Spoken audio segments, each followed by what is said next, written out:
Israel और Hamas के बीच जारी जंग में मरने वाले फिलिस्तीनी लोगों का आंकड़ा 40,000 के पार हो गया है। गाजा के स्वास्थ्य मंत्रालय ने गुरुवार 15 अगस्त को इसकी जानकारी दी। गाजा पर इजरायली हमलों में अब तक 90,000 से ज़्यादा लोग घायल हुए हैं। मंत्रालय की तरफ से जारी किए गए आंकड़ों में हमास के आतंकवादियों को भी शामिल किया गया है। मरने वालों की संख्या इससे भी अधिक हो सकती है। अभी भी कई शव मलबे के नीचे दबे हुए हैं।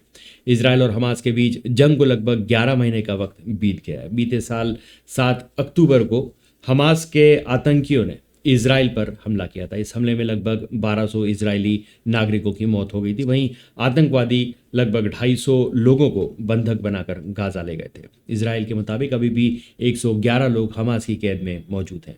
उनके शव भी इसमें शामिल हैं। बंधकों में 15 महिलाएं और 5 साल से कम उम्र के 2 बच्चे भी शामिल हैं। 7 अक्टूबर को हमले के बाद इसराइल ने हमास के खिलाफ जंग का ऐलान कर दिया था। इस जंग में अब तक इसराइल के 329 सैनिक मारे गए। वहीं इजरायली सेना के मुताबिक उन्होंने अब तक हमास के 15,000 से ज़्यादा आतंकियों को मार गिराया है। जंग की वजह से गाजा में लगभग 18 लाख लोग अपना घर छोड़ चुके हैं।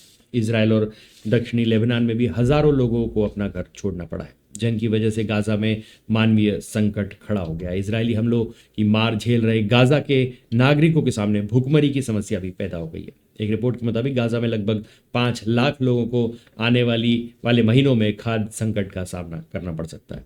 यह आंकड़ा गाजा की कुल आबादी का लगभग 1/4 हिस्सा है। रिपोर्ट्स के मुताबिक इजरायली हमलों में अब तक गाजा की 60% इमारतें ध्वस्त हो गई हैं। उत्तरी गाजा में ये आंकड़ा 70% से ज़्यादा है। इजराइल हमास के बीच सीज फायर और बंधकों की अदला बदली के लिए कतर में 15 अगस्त से बातचीत शुरू हो गई। ये बातचीत 2 दिन तक चलेगी। इस सीज फायर डील में इजराइल के अलावा कतर, अमेरिका और मिस्र के नेताओं ने भी हिस्सा लिया। हमास की कोई भी प्रतिनिधि इस बातचीत में शामिल नहीं हुए। इस डील के लिए पिछले 2 महीने से ज़्यादा समय से कोशिश चल रही थी। डील के तहत गाजा में 3 फेज में सीज फायर लागू करने का प्लान है। इस प्लान के मुताबिक हमास 7 अक्टूबर को बंधक बनाए कुछ लोगों को रिहा करेगा। साथ ही इजरायली सेना गाजा के इलाके से पीछे हटेगी। इसके अलावा इजराइल की जेलों में बंद फिलिस्तीनी कैदियों को भी रिहा किया जाएगा। पिछले महीने 31 जुलाई को ईरान में हमास चीफ हानिये की मौत के बाद इसराइल पर ईरानी हमले का खतरा मंडरा रहा है। ईरान ने हानिये की मौत के लिए इसराइल को जिम्मेदार ठहराया था। इसके बाद ईरान के सुप्रीम लीडर अयातुल्ला खामनोई ने इसराइल से बदला लेने का आदेश दिया था। इसराइल पर ईरानी हमले की बढ़ती आशंका के कारण अमेरिका ने मिडिल ईस्ट में पनडुब्बियों और युद्धपोतों को तैनात किया है।